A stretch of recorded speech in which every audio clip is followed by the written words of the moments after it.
All right, everybody, welcome to BO Boys for Tuesday, January 2nd. Fuck it. It's a raw feed. We're doing it live. I'm Clayton. Yeah, I'm Pat. So, Clayton, we are going over the big holiday weekend of what is it, Friday, December 29th. And man, when we talked at the end of the last week, we're going over all these holiday movies. There were a few that we weren't sure how they were going to progress, and we got some incredibly interesting results. And I think some movies that really changed the narrative for themselves on this New Year's weekend. So, very exciting. I mean, let's get into it. Would you want to give us a New Year's plow for the New Year's weekend of Friday, December 29th? I would love to. Number one, Wonka made $22.6 million. That is up 26%. It lost 98 theaters. It's at $133.3 million in its third week of release. Number two, Aquaman and the Lost Kingdom made $18.2 million, down 34%. It added 81 theaters. It's at $76.6 million in its second frame. Number three, Migration made $17 million. That is plus 37%. It added 78 theaters. It's at $54.1 million in its second weekend of release. Number four, The Color Purple made $11.7 million. It now stands with a Christmas money, $44 million in its first week. Number five, Anyone But You made $8.7 million, up 46%. It is at $24.8 million in its second weekend. Number six, The Boys in the Boat made $8.4 million. It is at $21.9 million in its first week. Number seven, The Iron Claw made $5 million plus 4%.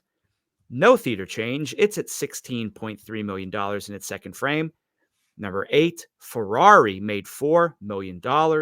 It stands at $10.9 million in its first frame. And number nine, The Hunger Games, The Ballad of Songbirds and Snakes made $2.8 million, down 5%. It hemorrhaged theaters, losing 849. It's at $159.8 million in its seventh weekend.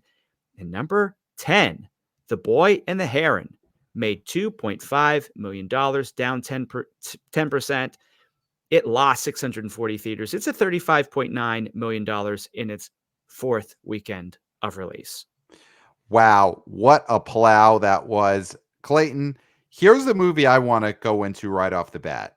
We talked Yep. about it a little bit last week, but this is the one I want to talk about. Anyone But You. The Mm-hmm. rom-com starring Sydney Sweeney, Glenn Powell.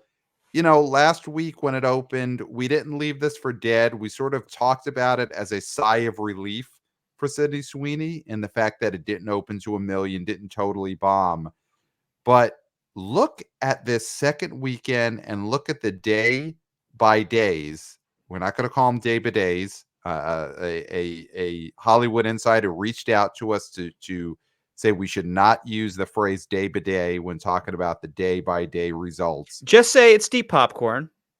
D Popcorn, yes, we could give his code name. D Popcorn reached out to us and warned us not to use day by day when we talk about the day by day results for these movies. It was Warned us. a I went warned us, warned us. warned us, and we Warned will us. heed his warning because he is a Hollywood insider Yeah. and he knows, he knows what could cause trouble in Hollywood, and we don't want to do that right now. So, the day by day results for Anyone But You were really good last week, really good. But this weekend, this New Year's weekend, it went up 46% from its Christmas weekend opening. It made $8.7 million in its second weekend.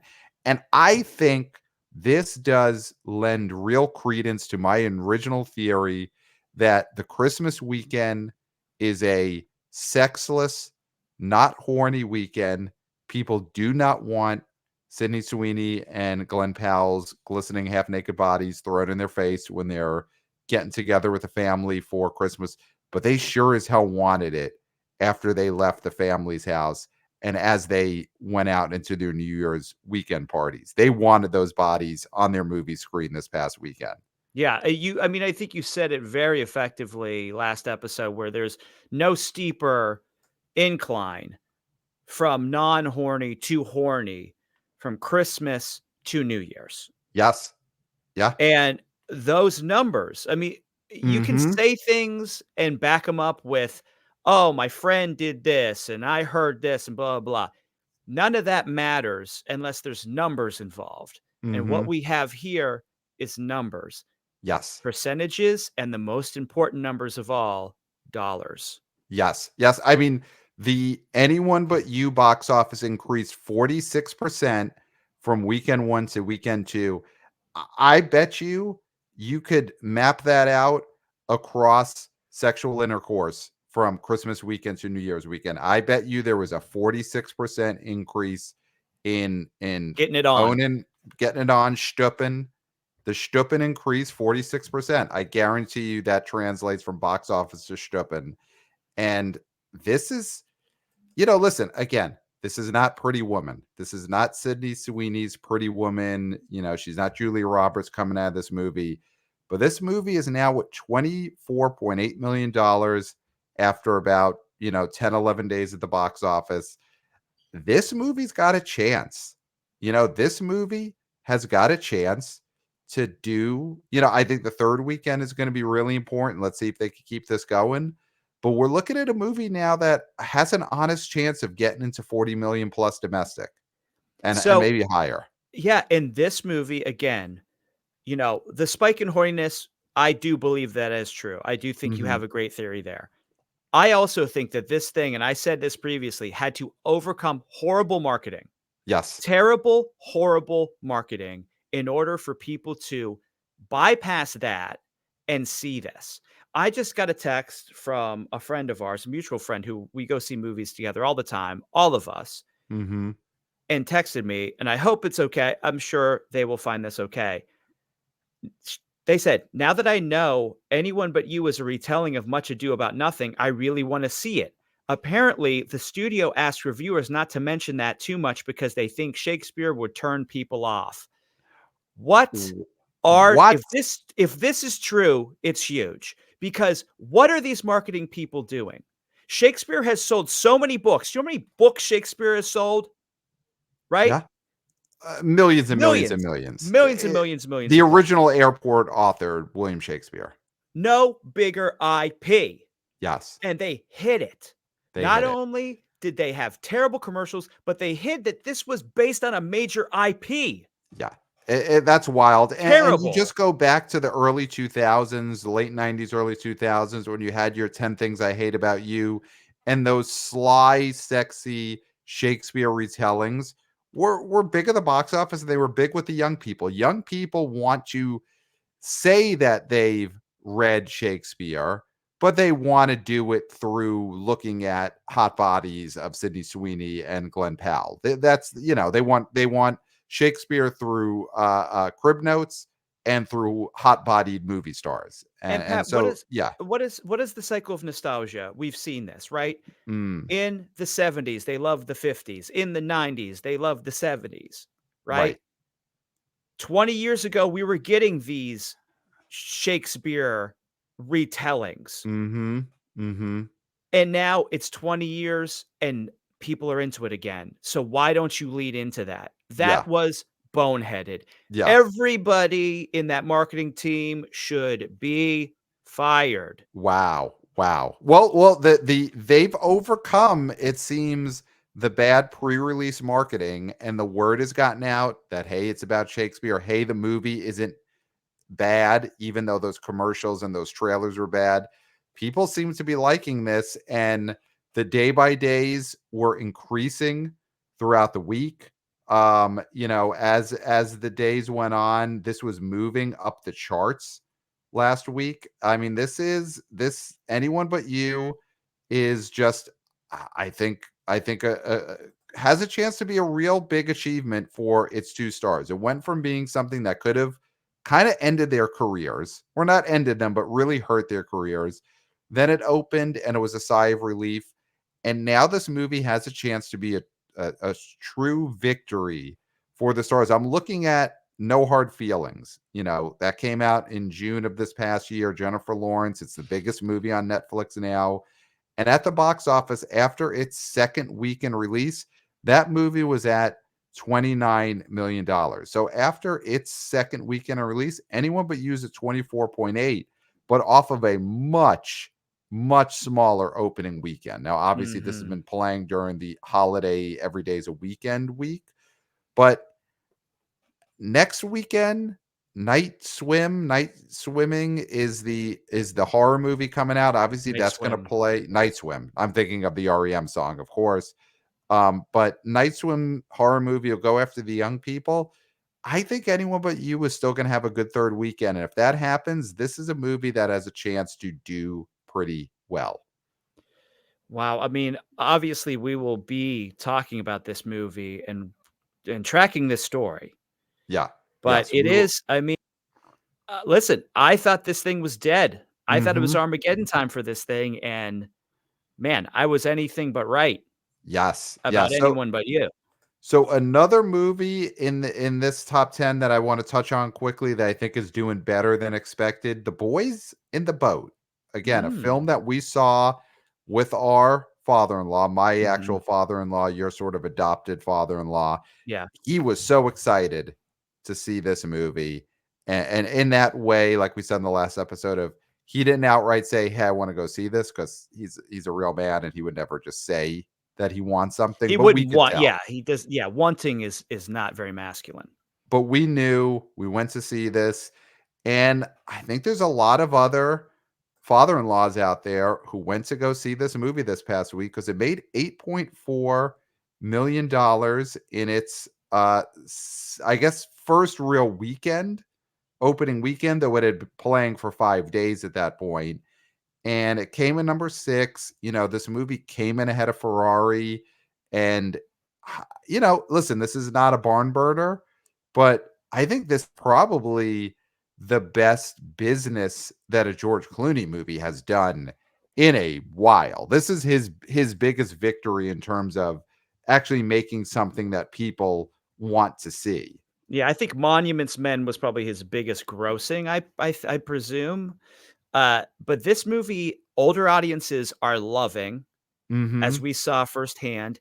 A Cinema Score, and 86% positive on Post Track. So this is a movie people like, and 50 million is not out of the question for this thing. No, no. I mean, you look at some of these recent George Clooney movies, of course, Tender Bar, Midnight Sky were streamers, but I mean, Suburbicon. Suburbicon's the one, came out 2017. That movie did 5.7 million domestic total. Total. Oh, So, Boys in the Boat is a huge, huge comeback from that movie. You mentioned Monuments Men. That movie made 78 million domestic in 2014. I think it had a bigger budget. Ides of March did 40 million 2011. That was probably a big, big budget movie. Leatherheads only did 31 million. So Leatherheads in 2008 did 31.3 million. Do we think Boys in the Boat is going to pass Leatherheads? mhm, I think so. Yeah. Yeah. Yeah. I mean, again, there's not much coming out in the next month. Mhm. So, I mean, there's The Beekeeper. Everybody's Yes. talking about The Beekeeper, obviously. I do think that older people will see The Beekeeper, Yep. Some but father-in-laws will go see The Beekeeper for sure. this Boys in the Boat is hitting something, a Mhm. chord in Americans, you Yeah. know? And I think that is something this book was huge. It's a book that you see on people's shelves who never read books. Mhm. You go Yep. to somebody's house and I look at the bookshelf first, you got to. You And got most to. of the people I hang out with, they have fully packed bookshelves, all that, right? Some people go to their house, they have a few books here and there. One of those books is gonna be Boys in the Boat. You Mhm. can almost guarantee it, and that means something. Yes. Yeah. So, a comp I want to throw out there for Boys in the Boat, this time last year, pretty much the same weekend last year, Man Called Otto. Tom Hanks. Mm. That movie opened, of course, also based on a book, very much targeted older audience, very much targeted at father-in-laws. That movie got to $64 million domestic. That movie ran from December 30th all the way into April. Looks Mhm. like was the last box office weekend for that movie, April 7th. Now, I don't think either of us think Boys in the Boat's against 64 million domestic. It's not it's obviously not, but it does make me think, I mean, that's the difference of a movie star. Joel Mhm. Edgerton had the star part in Boys in the Boat. He plays the rowing coach. And if Boys in the Boat starred Tom Hanks as that rowing coach, I mean, this movie could have been off to the races. They kept the budget low by going with Joel Edgerton. I'll throw something out there real quick. If Clooney had put himself in this movie as the rowing coach, does that up the box office for Boys in the Boat? Maybe, but not as much as I mean, no. I mean, maybe 5,000,000, maybe. I think the Oh, IP is the wow. star here, really. Okay. I actually think the fact that Clooney I think the fact that Clooney's not on screen is positive for this. Mhm. Like, that he's not on screen at all, and you can almost forget that he directed this because he Mhm. doesn't have any real visual style. There's not any of those, "That's a Clooney shot for Right. sure." Right, right, So, right. it's sort of like anybody directed this, but obviously it doesn't get made unless Clooney wants to do it, Mhm. and, he goes on the shows and people like to talk to him, and he was there with the author, on CBS or whatever Sunday morning. I don't think him being the coach adds any perceptible box office, to be honest with you. Okay. Okay. I obviously Hanks would have if Hanks, it's that's great. As yeah. soon as you started talking in that direction, I was picturing a $100 million movie. Yeah. Yeah. Like If like, it's but Hanks would need his quote. I mean, he's gotta get his exactly. beak wet. So 100 million for that movie is not gonna be as much profit as whatever this ends up making, Yeah. Yeah. with on this budget. Yeah. You could save a couple of bucks with Joel Edgerton. So uh let's talk. I'm bouncing around here. Wonka number one. I don't know if there's much more to say on this. This is a big fat Bet, there's a stinking lot to hit. say on this. Oh, I go mean, for it then. Expound on Wonka. Had another big weekend at number one. It was number one pretty much every day last week after Aquaman opened. So, yeah, talk us some Wonka.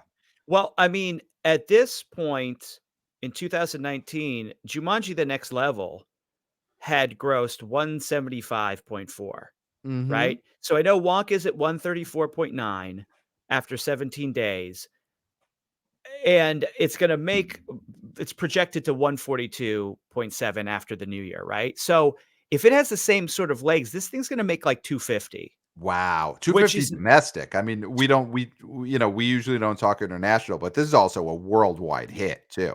Yeah, 250 domestic. So that's a possibility, right? It's not going to reach, the heights of Jumanji: The Next Level, which, made 320, but that was when The Rock was hitting, Kevin Hart was still doing theatrical films, you had Jack Right. Black Yeah. reascending. I That's a mean, movie that had 3 established movie stars. This is Timothy Chalamet's breakout as a movie star, and it's pretty much him on his own. but we're seeing this is going to be, a Christmas time hit. This is going to be one of those movies that we talk about when we say Christmas time hits, Yep, yep, you know? and this is gonna be a Christmas time. I don't wanna say classic, but this is gonna be a Staple. perennial. It's gonna be a staple for sure. Might not be a classic, but it'll be a staple, It and probably it's won't be Daddy's Home 2, but what is? exactly, yes.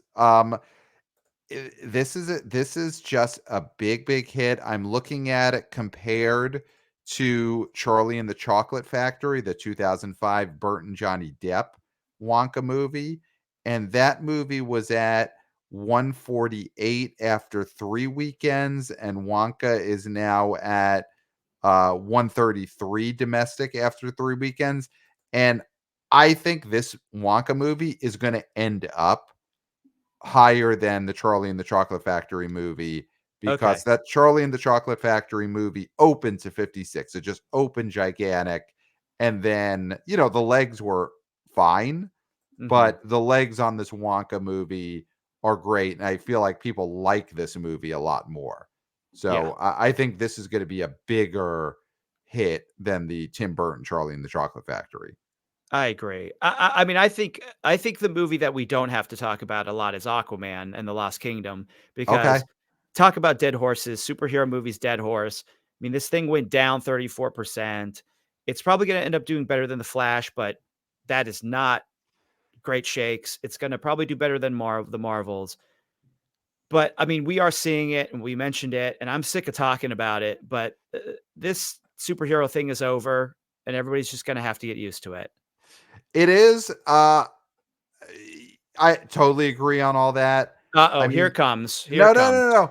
The thing is, all I'll say is people clearly like this Aquaman more as a character and Momoa as Aquaman more than they've liked any of the superhero movies that we've gotten in these, other than of course Spidey cartoon.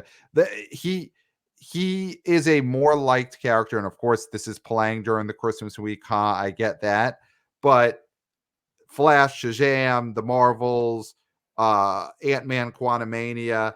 I do think that this is the movie that but the superhero thing is done and there's so much bad will for it.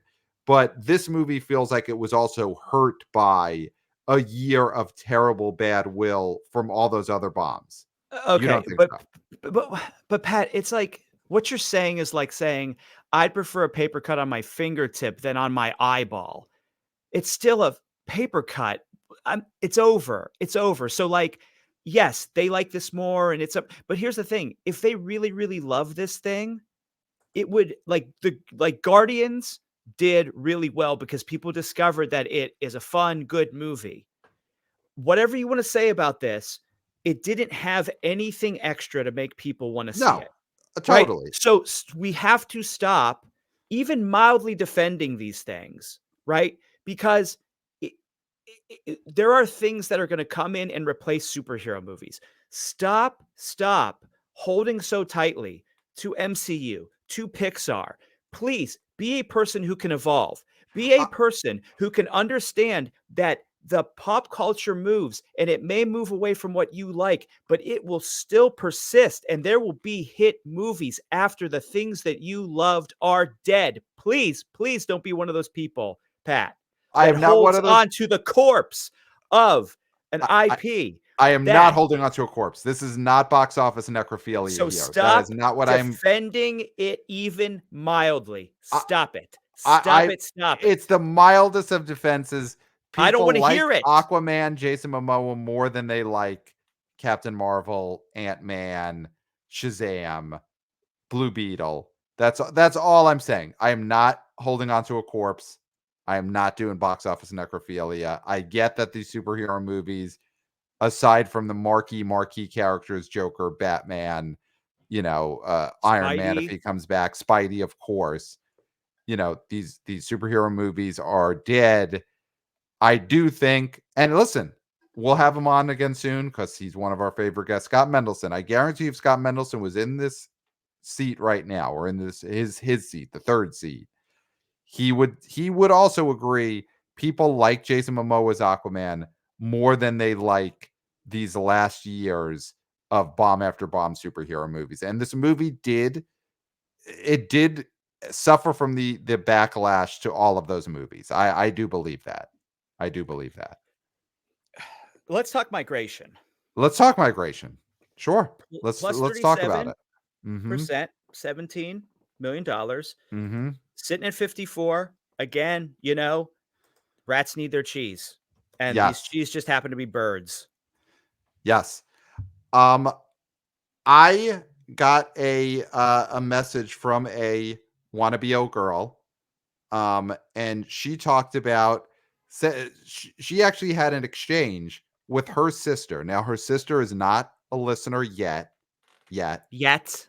um, but I'm sure that'll change eventually. And they had an exchange, and her sister went to go see a movie in the movie theater and said, "I saw these people taking their kids to see Migration, was wondering why the F they were going to see such a stupid movie, but And then she says, "But guess who's taking their kid to see that dumb movie now?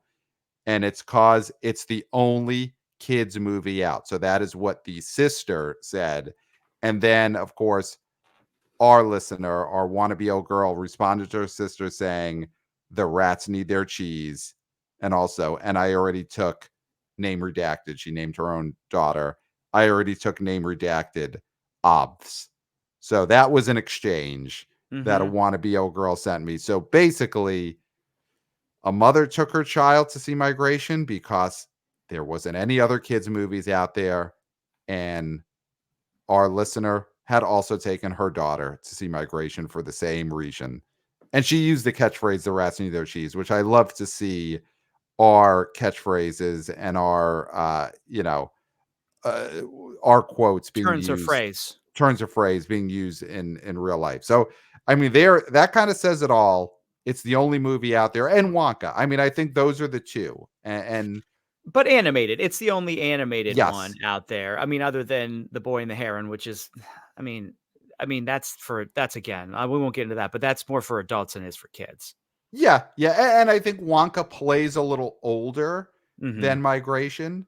Yeah. I took my niece to see Wonka. She's 6, but of course she is got the movie mind of a older than a 6-year-old. Yeah. She's advanced there.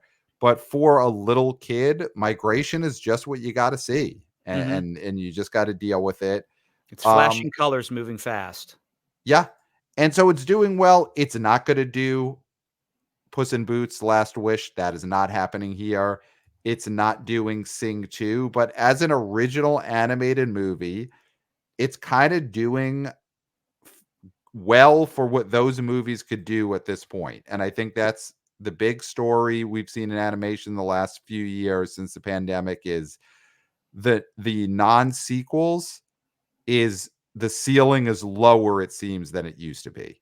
Yeah. Yeah, the original animated is having trouble, until it's not. That's the thing. Until it's Until not. it's not, Exactly. and then it'll be great. But one thing that I'm noticing, and we'll get into The Color Purple because 'cause we'd be remiss not to talk about this. Hmm. What I'm noticing is a lot of these movies, we sometimes give studios, uh, S for releasing movies at the wrong time, and we almost did that with Anyone But You, but again, looks like, that seems to be paying off a little bit. But when you look at Migration, Up Against Nothing, Christmas Hmm. Holiday, Rats Running Around, Needing Their Cheese, Yep. even Aquaman, perfect time to put this movie out just because just by the sheer fact that it's a movie playing around Christmas, it's going to do a little bit better. Yep. And Boys in the Boat expertly scheduled Yes. here. Expertly scheduled. Yes. And so I think I mean Color Purple, again, we'll talk about it, also think was scheduled great and scheduled in a slot where a lot of things had failed in the past couple years, and this one is succeeding. Yeah, yeah. So on Migration, I want to throw out this comp because now Migration, after 2 weekends, is Mhm. at $54 million total. Yeah. And after 2 weekends, uh, we had this animated film in April 2022 called The Bad Guys. That movie Mhm. got itself to $97 million total. That played into November, from April to November is when that played. Really shows that these kids' movies, if there's nothing else, they could play forever. Uh, Bad Guys got to 97 million. After its second weekend, it was only at $44 million, and it actually had a lower second weekend than Migration. So Migration is right now running ahead of the Bad Guys. Can Migration get to that 90 plus, maybe $100 million mark? Because I mean, it's running ahead of the Bad Guys, and the Bad Guys got itself to $97 million. And other Yeah. than those Disney, Pixar, COVID era re-releases coming, there is nothing else in January and February for the rats. So Yeah. Migration's gonna run into that buzzsaw that is Soul. yeah, Uh, yeah. Bad Guys, we were told, we were informed that that is actually an IP because 'cause they're based on popular book series. Mm, hmm. So, it's not original, but still, I do think it's a good comp. I don't see migration getting there. I guess I just don't, but who knows? I mean, again, like you said, there's not really much coming, so you're gonna have to take your kids somewhere, Yeah, yeah, and and sometimes the park is too cold. well, I mean, that is a great point. I mean, we're going into, Bad Guys came out in April and ran through the spring and the summer when there are other options for what you could do with your kids. And migration is going to be playing in January, February, where, other than I guess in Texas, within the United States, it starts to get a little bit nippy out there. And in a lot of the country, it is straight on frigid, and you can't take these kids outside. So I think after this second weekend, it's got a chance, and Yeah. if migration gets itself to 80 or $90 million, that is a solid win for an original, post-COVID original animated film. Yeah, I mean, again, it's like you just said, unlike the birds in migration, most people can't go to the South for the winter. So they're gonna Exactly. migrate their little butts to a movie Mhm. theater to Mhm. see this movie. Yeah. So, on our last episode, we talked about the Christmas Day opening of The Color Purple. That movie opened to $18 million on Christmas Day, was number 1 for that day. In the New Year's weekend, it has now fallen to number 4. It made Mhm. $11.7 million in its first real weekend, though it had been out for 5 days. It's now at $44 million. I mean, I think this movie, it's not necessarily breaking out in a huge way, but $44 million after whatever it is, its first, basically 7 full days in release, 8 full days, I think is good. And I do think that it's a movie that could get a little bump, if the awards nominations break the right way. Mhm. It didn't really get any, as far as I know, Golden Globes nominations. So the Golden Globe Awards next weekend won't really help it, but Oscar noms, all that kind of stuff, I think that could really help this movie over the next few months. But where are you at on Color Purple, $44 million as we sit here right now? I feel the same way. I do think it, is super serving an audience, uh, and they're going to see this movie. It hasn't broken out, like you said, into a must-see for everyone, Mhm. but again, I mean, I hate to totally agree with you because it makes for bad radio, but Right. I do think this is gonna be very contingent on Oscars. Do you see Fantasia Barrino getting a a nom nom Mhm. nom? Do you see Taraji P. Henson getting one? Right, Do you right. see Danielle this getting Brooks supporting, yeah, do you see this Best Picture? Is there a song in the mix here? right. All Best of Picture these. is the big one because it's Yeah. on that bubble, and we'll be talking a lot of Oscars here in the next few months. It's on that 8th, ninth, 10th place bubble for the 10 Best Picture nomination at the Oscars. If it gets in, I think that's gonna really help this. It definitely is. I think it's been a rough few years for musicals. You go back even pre-COVID, December 2019 with Cats, disaster at the box office. Summer of 2021, you had In the Heights, and you had Dear Evan Hansen, and you had, West Side Story probably came out a year too early in sense of the box office and didn't do that well. And Color Purple, I think, is at least gonna rejuvenate the idea of big screen musicals could still do well. Mhm. Yeah. Absolutely. Yeah. So that's one to stick with because I do think if it gets into the Oscar conversation, gets the best picture nom nom nom, that'll really help the marketing for that movie. Um, Clayton, we talked about last weekend, Ferrari, huge disaster.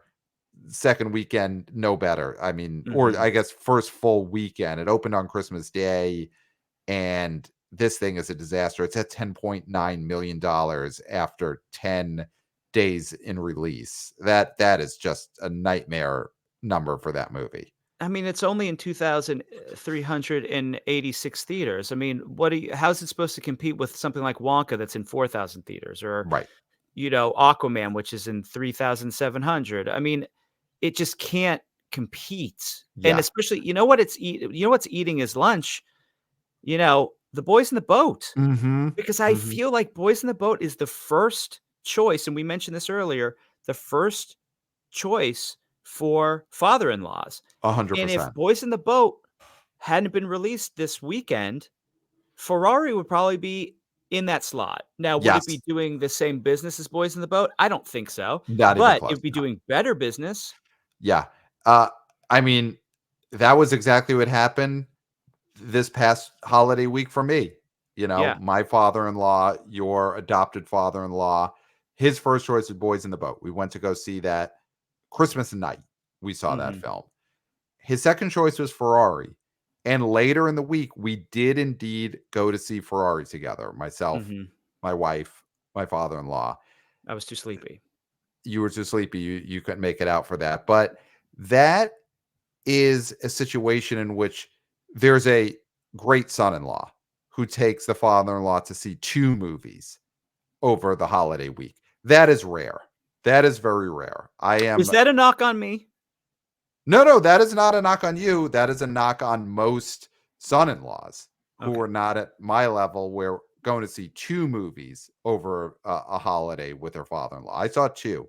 That Okay. is rare. That second choice, that was Ferrari, and that second choice in most households does not get seen. And that is what the box office is bearing out. Ferrari was the second choice for father-in-laws. Most son-in-laws are gonna say, "You get 1, you get 1, we'll go see 1. All right, Boys in the Boat, we'll go see that, and then that's it." And you But could see in these numbers for Ferrari, that is what happened.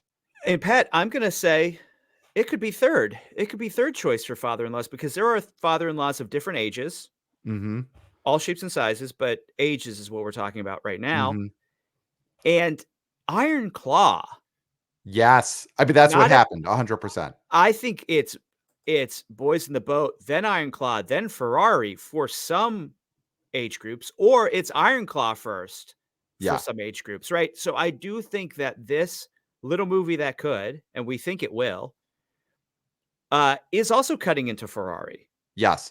I mean, Iron Claw as a father-in-law movie is a younger father-in-law movie. That Yes. is, for the father-in-laws who are, in their late 40s because their son-in-law is, in his 20s, something like that. Mhm. Yeah. And that is the choice. I mean, let's talk Iron Claw. This movie had a $5 million second weekend because this came out on Friday, December 22nd, its first weekend. So its second weekend was up 4%. It had a weekend to weekend increase in Mhm. business. We talked last week about where this could end up ranking on that A24 box office list. It's at $16.3 million domestic right now.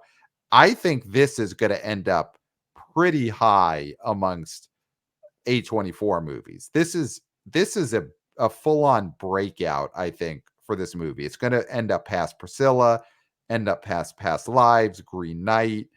I think The Farewell at 25 million is going to get past that. Disaster Artist 28 million, Spring Breaker. I mean, I think Iron Claw is going to end up in the 30 millions when all's said I and done. agree, and again, I think a contingent going higher than that contingent on the Oscar stuff, honestly, but Yeah. even without that, I do think that this movie has momentum. I think the goodwill train for Zac Efron is fully out Mm, of the station. I'm on it. mhm. Yep. I'm on it. Yep. Again, Jeremy Allen White, I'm saying that name a lot, but get used to hearing it a lot Mhm. because you're gonna get a lot of that name going forward. And so, yeah, I see it too. I mean, we haven't seen this movie yet, which seems nuts. Right. But if we haven't seen it yet, that means that there's also other people who this is in their exact wheelhouse hasn't seen this. Because Right. again, a lot of people were with their families, and maybe they had to go see 2 other movies before this was the one to see. So I Right. do think this movie is going to continue to do great business because you're going to have people who no longer have to see movies that their family wants to see. They can go see their own movie, and it's gonna be The Iron Claw.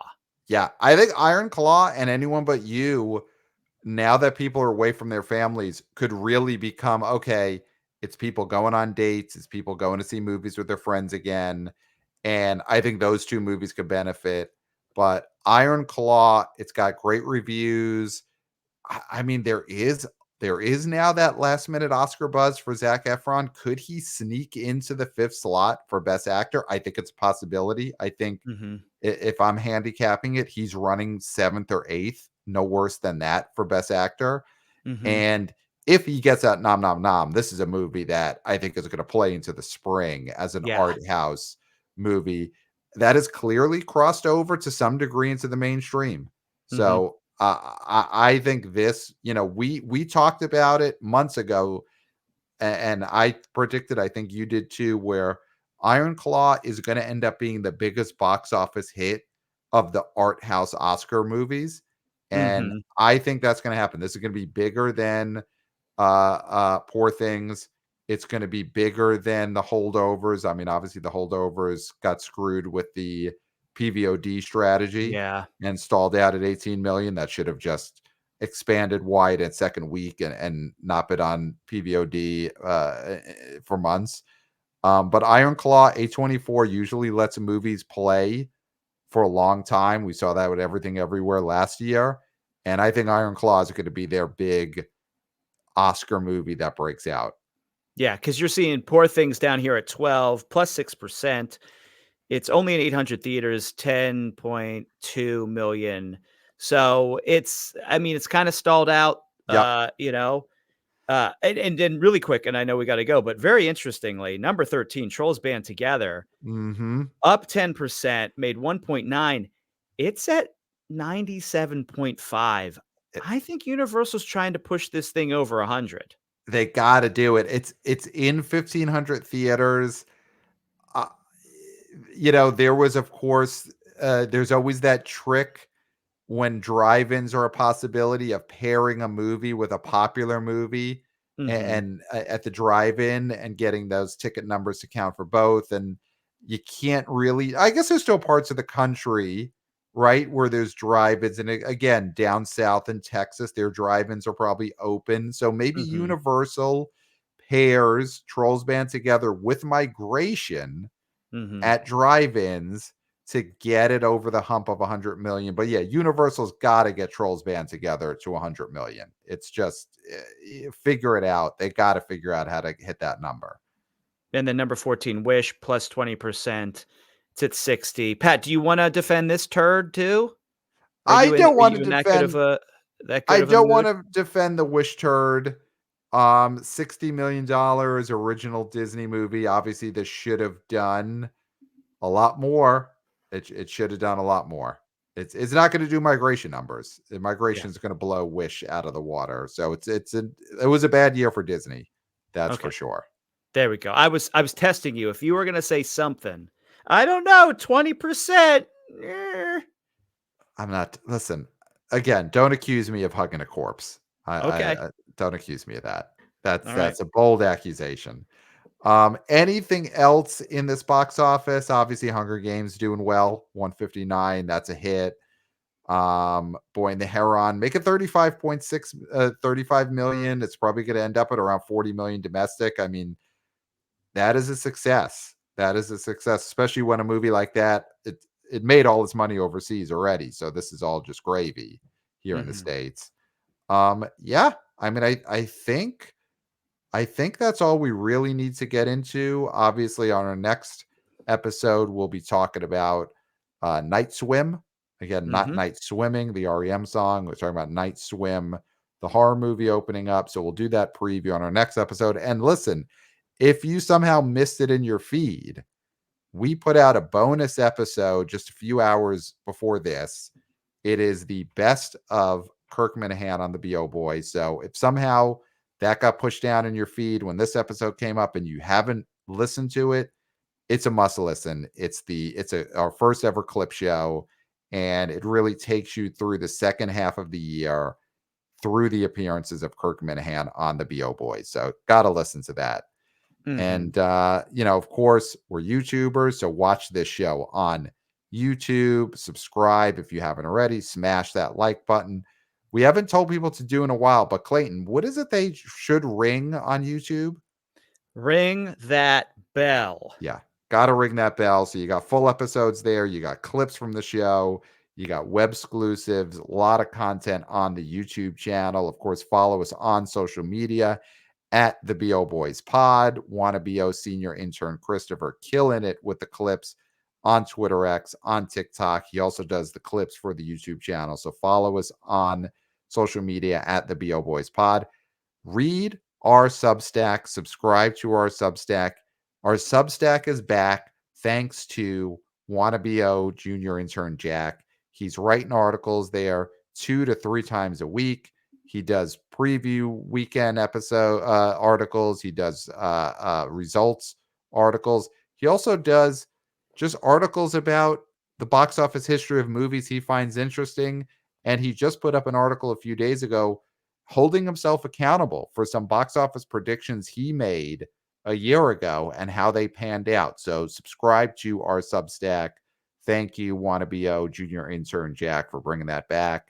And Mhm. give us 5 stars on Apple Podcasts and email us at the BO Boys podcast at gmail.com. We love getting your boots on the ground reporting, your predictions, all that. So on the preview episode, we usually get to reading a lot of emails. So send us those emails, the BO Boys podcast at gmail.com, and we will get to them on our next episode. And Clayton, anything else you want to add to Well, this? I think we definitely have to read some reviews next episode. Yes. You've been putting the reviews in, they're coming in droves. We thank you. 5 stars. Thank you. Again, keep them coming. 5 stars, blah blah blah. And we'll read some of these great, great reviews next episode. We Yes. promise. We promise. So the next episode, we're going to be previewing the weekend, previewing the opening of Night Swim, and we'll be reading your emails and your reviews that you left us. So huge, huge episode coming up in a few days. And Clayton, I think we've done it. I, I don't think there's anything left to say No, definitely not. except for until next time.